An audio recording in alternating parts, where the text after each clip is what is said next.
아멘. 성탄 시리즈 두 번째 시간 예루살렘 이야기를 함께 나누려고 합니다. 다음 시간에는 세 번째 시간으로 성전 이야기라 이렇게 준비를 하고 있습니다. 예수님 때에 지난 금요일 기도 시간에도 제가 말씀을 드린 바 있습니다만 예수님 당시에 세 가지 행정 부분을 할 수 있었습니다. 북쪽에는 갈릴리, 중간에는 사마리아, 그리고 남쪽에는 유대 지역으로 이렇게 구분이 됩니다. 잠깐 우리가 한번 짚고 넘어가야 될 그런 이유가 있습니다. 여러분, 사마리아 하면은 어떤 느낌이 드십니까? 갈릴리 하면은 어떤 생각이 드십니까? 여러분, 그냥 지나가면 안 되고요. 예수님이 왜 오셨는데 어디로 오셨느냐? 이것이 왜 복음이고 이것이 왜 기쁜 소식인가? 그것을 우리가 정확하게 적용하기 위해서 우리는 사마리아가 갈릴리가 어떤 지역인지를 잠시 우리가 짚고 넘어가지 않을 수가 없는 것입니다. 사마리아는 여러분이 아시는 대로 솔로몬이 죽고 난 다음에 나라가 두 동강이 되죠. 북왕국, 남왕국. 남왕국은 유다 지파와 베냐민 지파 두 지파를 중심해서 남왕국이 구성이 되고, 북이스라엘, 북왕국은 10개의 지파가 이제 하나가 되어서 나라를 세우게 됩니다. 그런데 이 북이스라엘이 참 패역했어요. 722년 기원전 BC죠. 아수르라고 하는 아주 사악한 무리를 통해서 저 북왕국, 북이스라엘을 완전히 진멸시켜버립니다. 촉토화해서 나라와 민족이 흩어집니다. 그리고 그 아수르가 혼혈 정책을 써서 그 10개의 지파로 구성된 북이스라엘이 아수르와 피가 섞이게 됩니다. 그래서 생겨지게 된 것이 사마리아인이게 되었습니다. 그러니까 유대인들이 볼 때, 남쪽 유대 지역에서 사는 유대인들이 볼 때는 사람이 아니죠. 그렇죠? 아주 짐승 취급을 하는 것이죠. 자, 그러면 갈릴리는 어떤 지역이었습니까? 여러분, 갈릴리에서 무슨 선한 것이 날 수 있겠느냐, 나사렛에서 무슨 선한 것이 날 수 있겠느냐, 이런 컨셉으로 본다고 한다면 남유대 지역에서 살던 사람들이 보는 갈릴리 지역은 가난하고 못난 사람들이 사는 지역이었습니다. 가난하고 무식하고 힘없고 빼먹고 배경 없고 가문 없고 그런 사람들이 모여 사는 산류 인생입니다. 그것이 갈릴리라고 생각하시면 크게 틀리지 않을 것입니다. 갈릴리 지역에 나사렛이라고 하는 동네가 있는데 예수님은 베들레헴에서 나셨지만 성자는 나사렛에서 하십니다. 그러니까 낮고 천한 사람들 한 바구니에서 예수님이 성장을 하시는 거죠. 그러니까 남쪽 유대 지역의 유대인들이 볼 때는, 이 사람들이 볼 때는 가난하고 무식하고 천한 인생들, 그래서 멸시하고 무시하는 그런 관계였었습니다. 사마리아 사람들은 사람 취급을 하니까 그 땅을 밟지도 않았어요. 그래서 돌아다녔어요. 그렇죠? 상종을 안 하는 거예요. 행로에 권하여 목이 마르신 예수님이 사마리아 수가성 여인에게 물 한 그릇 좀 주시오라고 말했을 때 그 여인이 입에 담은 말이 참 기가 막혀요. 당신은 유대인의 남자가 아니며 어찌하여 사마리아인 나에게 말을 거십니까? 이해가 되시죠? 그러니까 유대인들과 사마리아인들은 상종을 하지 않아요. 자, 이런 배경을 두고 남쪽 유대 지역을 한번 생각해 보자는 거예요. 722년 기원전에 아수르에게 북왕조가 멸망을 당하고, 그리고 난 다음에 한 150여 년이 흐릅니다. 그리고 나서 이 남쪽 왕국도 하나님께서 가만히 두지 않으시고 바벨론이라고 하는 사악한 무리들을 일으켜 3차 침공을 통해서 예루살렘과 남유대 지역을 촉포화시켰거든요. 그래서 멸망당합니다. 그래서 많은 사람들이 흩어지고 똑똑한 사람들, 지도자급, 지식인들 이런 사람들은 다 바벨론으로 포로로 끌려갑니다. 그리고 예루살렘 노선과 예루살렘 및 그 유대 지역은 완전히 초토화돼요. 아무것도 없는 게 이제 다 끝났어요. 그러나 하나님은 어떤 하나님이십니까? 약속에 신실하신 분이세요. 한 50여 년의 세월이 지나면서 이스라엘 백성들이 그 유대 백성들이 바벨론에서 씨름하던 그 정말 나라와 민족을 다 나라를 다 멸망당하고 그렇게 살던 사람들이 전쟁 포로로 끌려갔던 사람들이 옛 땅으로 돌아옵니다. 돌아와서 무엇을 합니까? 무너진 성전과 성벽을 재건합니다. 자, 무너진 성벽과 또 무너진 성전을 재건한다는 건 대단히 중요한 의미가 있습니다. 자, 그렇게 해서 영적인 갱신과 부흥을 일으키게 됩니다. 그러다 보니까 예루살렘 도성과 예루살렘 유대 지역이 자, 이스라엘 백성들에게 있어서는 아주 핵심, 중심 지역으로 자리를 붙이게 되죠. 정치, 사회, 혹은 교육, 그리고 더 나아가서 특히 종교. 자, 이런 면에 있어서 내노라는 사람들, 세도가들, 종교 지도자들, 정치인들이 다 운집해서 활동하는 활동 무대가 바로 예루살렘입니다. 자, 이제 예수님께로 우리 시선을 돌립니다. 예수님이 왕의 왕이신 분, 구세주이신 분, 전능하사 천지를 만드신 분이 어디로 오셔야 격에 맞습니까? 여러분들이 한번 판단해 보시죠. 어느 땅, 어느 동네로 와야 되겠습니까?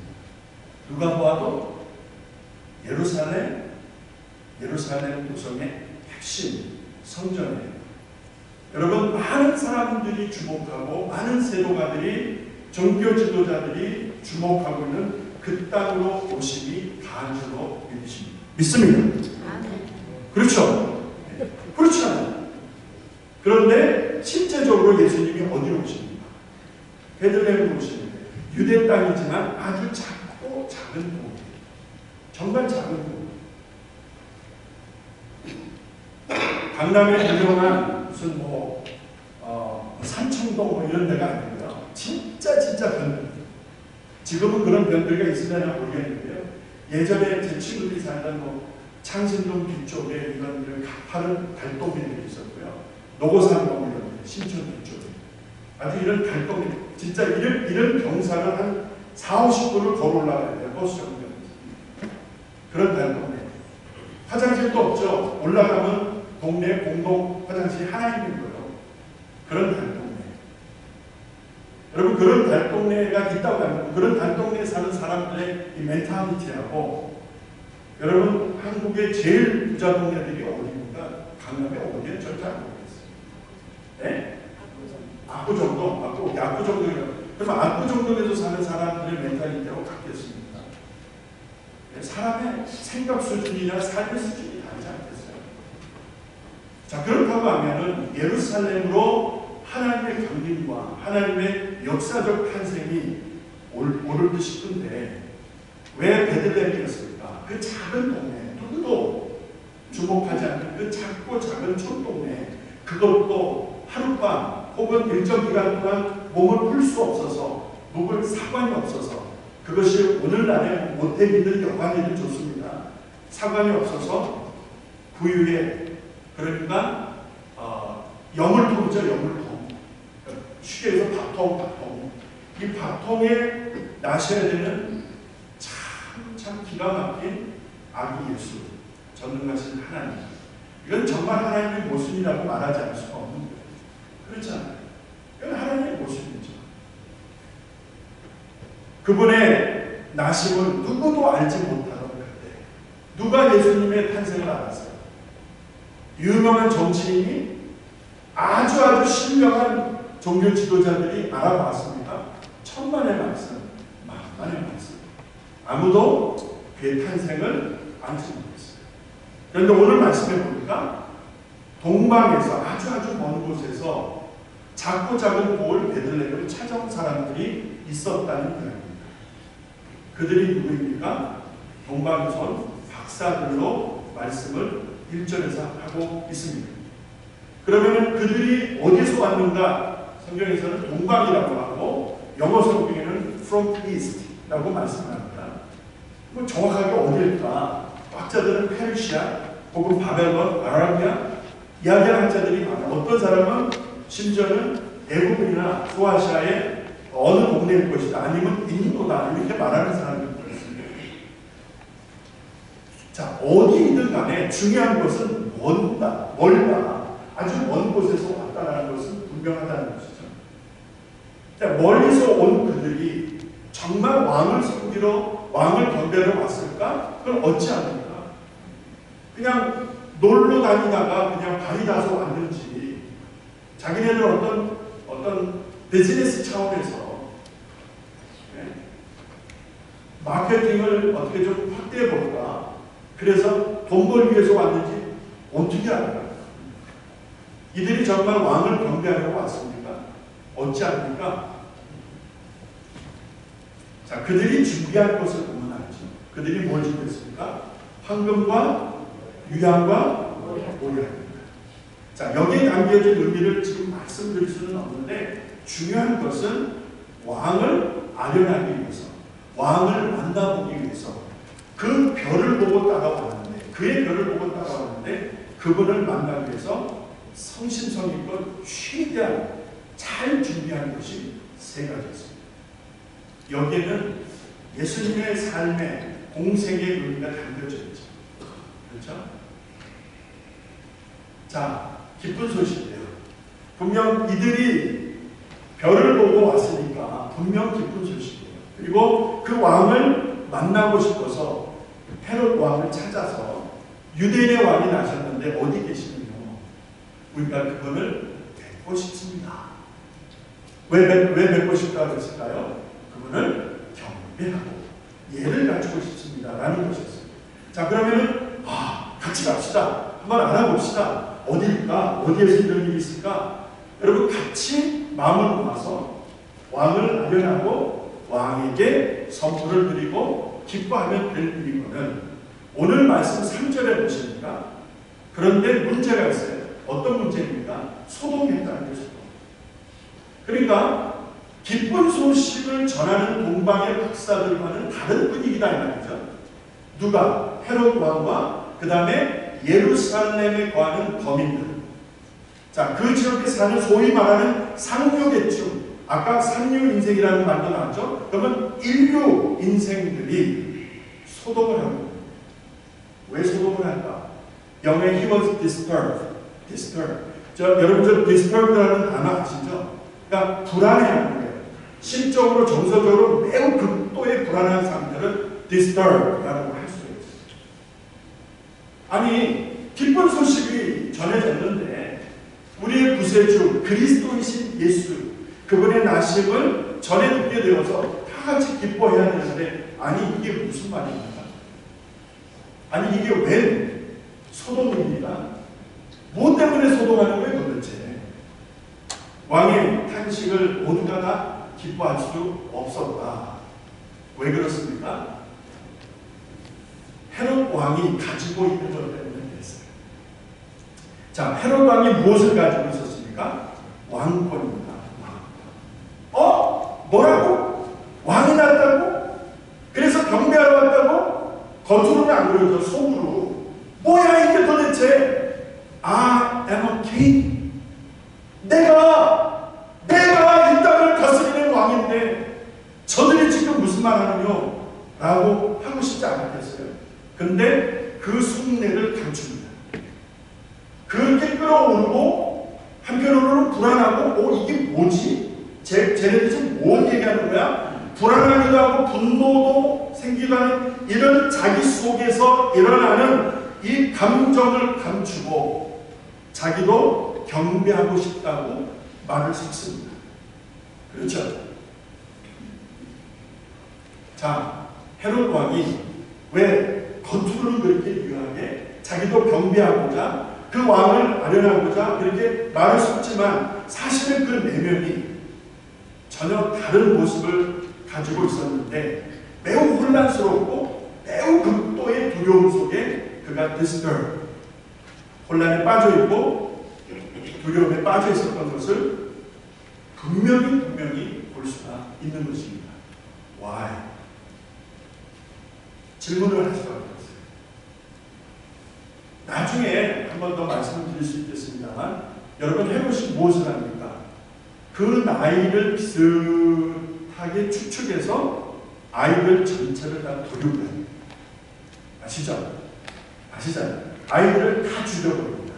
군사를 보내서 그쯤에 난 아이들의 연령을 기준으로 해서 아이들을 싹이 다 죽여버립니다. 자, 그렇다면 지금 소동하고 있는 예루살렘과 예루살렘의 거민들과 그리고 핵심 인물 헤롯이라고 하는 저 왕이 어떤 마음을 품고 있었는지를 성경은 보여줍니다. 저 소동이라고 하는 단어 하나. 그래서 정함이 없는 사람들 가만히 보세요. 주변에 정함이 없는 사람들 보면 다 이유가 있는 거예요. 네? 정함이 없는 사람들, 이랬다 저랬다 하는 사람들, 불안해하는 사람 다 이유가 있는 거예요. 왜 그럴까? 여러분, 동방에서 별을 보고 왕을 아련하기 위해서 왔다라고 하는 이 박사들은 매우 기뻐요. 그리고 왕을 아련하기 위해서 정말 극진히 준비한 예물도 있고요. 평화스럽고 사랑이 넘치고 왕을 아련할 것을 기대하면서 참 정말 그 분위기가 너무나 아름다워서 그런데 그것과는 지금 2장 3절이 보여주는 분위기는 전혀 다르다는 거예요. 왜 이런 분위기를 연출할 수밖에 없었을까? 여러분 한번 잘 생각해 보시기 바랍니다. 자, 그렇다면 또 떼어서 오늘을 한번 보는 거예요. 오늘은 어떻습니까? 자, 동방의 박사들의 이야기를 전해 듣고 함께 기뻐하고 함께 나신 왕을 아련하고자 하는 그런 마음이 아니라 저 소동했던 저 동네, 저 지역의 사람들과 다수의 사람들과 헤롯 왕의 모습을 보면서 오늘은 어떠냐는 거예요. 오늘이 어떠냐는 것은 여러분은 어떠세요? 여러분 정말 기쁘세요? 아멘이십니까? 네, 조금 기쁘시네요. 조금 기쁘신 게 사실입니다. 정말 우리에게 기쁨이 있느냐는 거죠. 정말 왕이 나심을 기대하고 기다리고 갈망하고 열망하고 있느냐는 것이죠.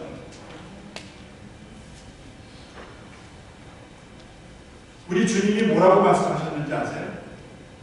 요한계시록 1장 8절에 보니까 나는 알파와 오메가라, 이제도 있었고 전에도 있었고 장차 올 자에 전능한 자라 라고 말씀합니다. 저기서 알파와 오메가라는 말은요, 쉽게 얘기해서 시작과 끝이라는 거예요. I am the beginning and the last. I am the beginning and the last. 내가 시작이다. 태초에 하나님이 천지를 창조하셨잖아요. 요한계시록 끝부분에 가보세요. 하나님께서 새 하늘과 새 땅을 약속하고 계시잖아요. 시작하신 이도 하나님이시고 마치시고 종결 지으실 분도 하나님이시라는 거예요. 그분이 뭐라고 해요? 장차 올 자. 장차 올 자.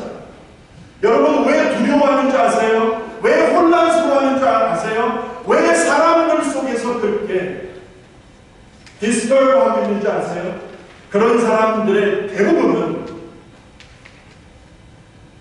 주님을 모른다라고 말씀을 드릴 수 있습니다. 아니에요. 권사님인데요. 장로님인데요. 목사인데요. 전혀 상관없습니다. 목사도 하나님 안 믿을 수 있고요. 장로도 거듭나지 않을 수 있어요. 그래도 장로 될 수 있어요. 권사, 기도하지 않아도 가만히 있으면 권사 되잖아요. 여러분 정말 우리가 하나님을 닮아가는 거예요. 우리가 정말 예수님의 나심을 기다리고 있느냐는 거예요.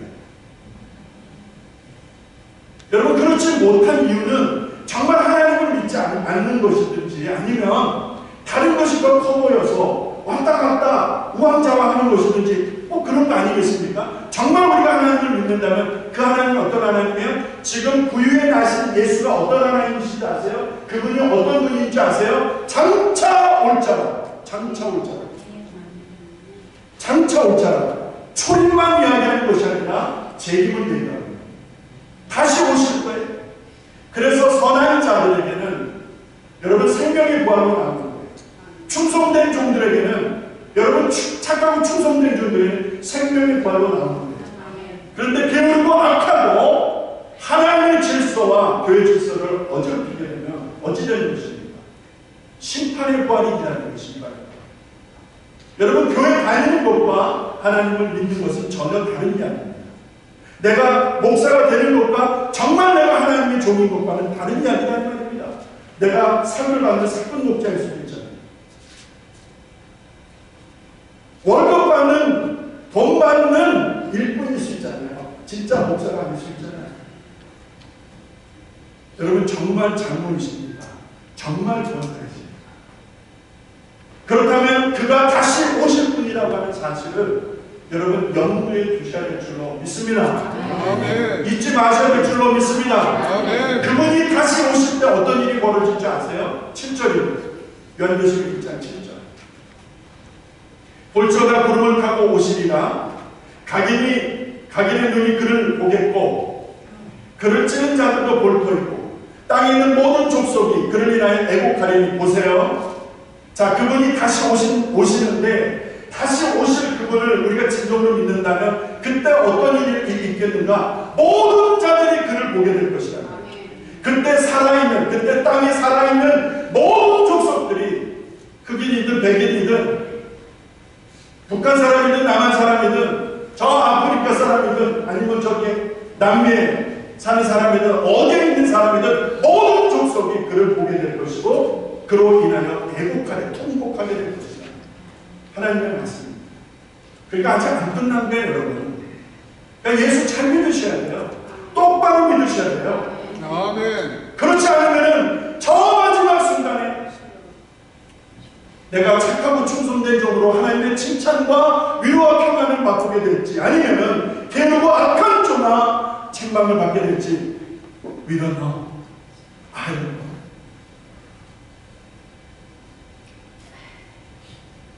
여러분 마태복음 2장 16절에 보면 이런 말씀이 있어요.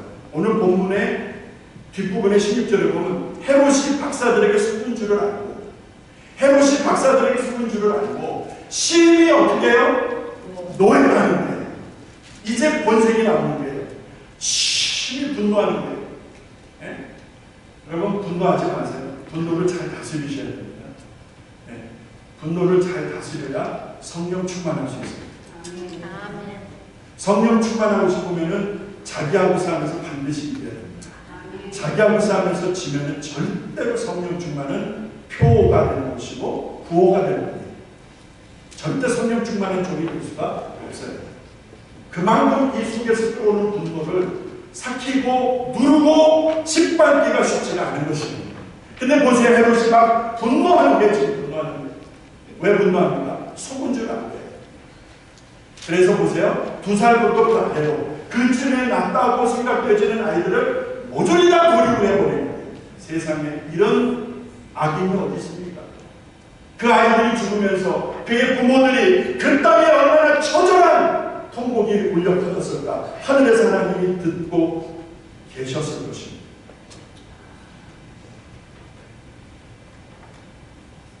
다음을 보지 못하는 사람의 모습이에요.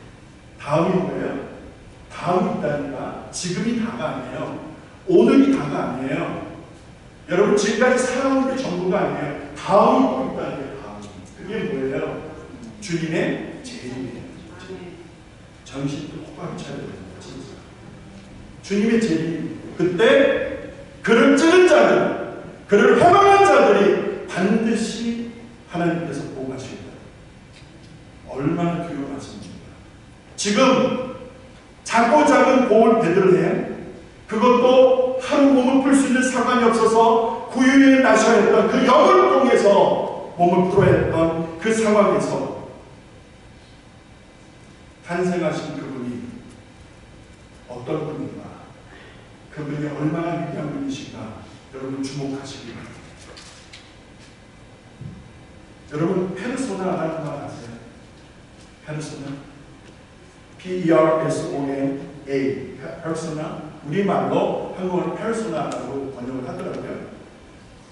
원래 퍼스널리티의 어원이 되는, 그러니까 인격을 나타내는 페르소나라고 하는 말을 어느 때 쓰는가 보니까, 자, 사람들에게 무시당하거나 사람들에게 비난을 받기 싫어서, 자, 우리가 살다 보면 비난을 받을 수 있어요, 없어요? 비난 받을 수 있죠. 지적 받을 수 있어요, 없어요? 받을 수 있죠. 그런데 그게 싫어서 자기의 본성을 가리고 겉으로 치장하는 것을 페르소나. 그래서 가면을 쓴 모습을 빗대어 사는 이야기입니다. 여러분 사진 좀 올려주실래요? 자, 이게 누구의 사진입니까? 이게 모르시는 분 있어요? 김구입니까? 박구입니까? 김씨죠? 다시네. 자, 우리 역사에 한 축을 입었던, 한 획을 그었던 대단히 중요한 분이죠. 백범 김구 선생. 자, 이분을 보시면 어떤 느낌이 드십니까? 그냥 첫 느낌. 인자하다고 느껴지세요? 네. 자, 이분이 젊었을 때 관상 공부를 열심히 했다고 해요. 관상에 심취해서 관상 공부를 열심히 했는데, 그 관상 공부를 하면서 열심히 책도 보고 했는데, 그러다가 어느 날 자기 관상을 자기가 보니까 쪽박을 찰 그런 인상, 다시 말해서 거지로 살 인상이다 라는 것을 알고서 좋았을까요? 싫었을까요? 진짜 그래, 나와요. 그래, 진짜 자기가 거지로 살 인상이다 라는 것을 알고 매우 낙심하게 되었어요. 그러다가 어느 날 관상불여심상이라는 말을 이 사람이 읽게 됩니다. 관상불여심상. 자, 이 말을 풀어서 보면 얼굴, 외모가 아무리 좋다고 해도 그 사람의 마음이 바른 것만 못하다라는 뜻이에요. 그 사람의 외모가 아무리 출중하다 할지라도, 그 사람의 외모와 조건이 아무리 멋있다 할지라도 그 사람의 마음이 바른 것만 하겠느냐? 이 글을 딱 읽고서 백범이 딱 노를 쳤다는 거 아닙니까? 그렇지! 그리고 다시 인생을 반전을 했다고, 이런 이야기라는 거예요. 아이들을 다 죽여버리고, 그리고 자기 왕권을 쥐고 놓지 않으려고 하는 한 왕의 모습을 마음에 떠올려 보시기 바랍니다. 그런데 그는 지금 흔들리고 있습니다. 그는 몹시 떨고 있습니다. 두려워하고 있습니다. 겉으로는 아무렇지도 않은 척하고 있었어요. 나도 왕을 아련하고 나도 왕을 경배하게 해달라고 했지만, 사실은 아까 보신 마태복음 2장 16절의 말씀이 그의 본심이었습니다. 겉으로는 인자고 겉으로는 나도 왕을 아련하겠다라고 하는 그런 모습이었지만, 진심은 그는 지금 끓고 있었던 것입니다. 페르소나. 겉과 속이 다르다는 것이죠. 여러분, 시 박노의 시라는 분 혹시 아십니까? 박노의 시. 그 시기절을 좀 올려주실래요? 후지면 지는거다라는 글이 있는데, 그 글 중에서 나오는 글입니다. 힘으로는 이기는 것이 아니라 사람의 크기로 이기는 것이다. 인간이 후지면 지는 것이다 라고 되어 있습니다. 여러분, 이 말 속에 이기는 것은 무엇으로 이긴다? 힘으로 이기는 거죠. 크기로. 그런데 이 시인 박노의 시가 강조하는 건 뭐예요? 내가 이긴다라고 했을 때 그 이기는 것이 어디에 근거한다는 거예요? 사람의 크기라는 거예요. 그러니까 다시 말해서 사람의 크기, 그러니까 내가 얼마나 큰 사람이냐 라고 하는 것에 따라 이길 수도 있고 질 수도 있다. 어떤 사건에 대해서 내가 질 수도 있고 어떤 사건에 대해서 이길 수도 있는데, 그 근거는, 그 이유는 나의 크기라는 거예요. 사람의 크기. 힘이 아니라는 거예요. 힘으로 이기는 것 같죠? 힘으로 다 죽이고 힘으로 몰아내고 그러면 다 이기는 것 같죠. 아니다. 진정한 승리는 사람의 크기로 판단되어진다. 그래서 사람이 후지면 지는 것이다 라는 뜻. 제가 너무나 충격을 받아서 많이 생각하다 여러분과 함께 지금 나눕니다. 여러분 이기고 계십니까? 지고 계십니까? 자, 이기고 싶으세요? 지고 싶으세요? 세상에 지고 싶은 사람이 못 있겠습니까? 다 이기고 싶죠. 근데 뭘로 이기실랍니까? 돈으로? 힘으로? 목소리로? 여러분 뭘로 이기십니까 도대체? 여러분 뭘로 이기신다고 생각하십니까? 힘이 아니잖아요. 내 권세와 내 자존심과 내가 가지고 있는 권세가 아니라는 것이 아니겠습니까? 그 사람이 얼마나 크냐? 그 사람의 속이 얼마나 깊으냐? 예, 땅의 문제라는 것을 저 식기적에서 생각을 하다가 참 부끄러웠습니다. 힘으로 이기려고 했는데 힘으로 이기는 것도 알았는데 그래서 내가 힘이 있어야 되는 것을 알았어요. 힘이 없으면 밀리니까. 그래서 남자들이 대체로 안 울어요. 대체로 안 울어. 왜? 울면은 남자가 아니라고 생각합니다. 어려서 제가 부엌에 들어가서 어머님 도와드리면은 할머니한테 혼났어요. 고추 떨어진다고. 나가라. 왜? 남자는 부엌에 들어오는 거 아니라. 어린 속에 저의 눈에는 혼자 고생하는 엄마가 불쌍했어요. 그래서 할머니가 없을 때는 반드시 들어가서 엄마를 도왔어요.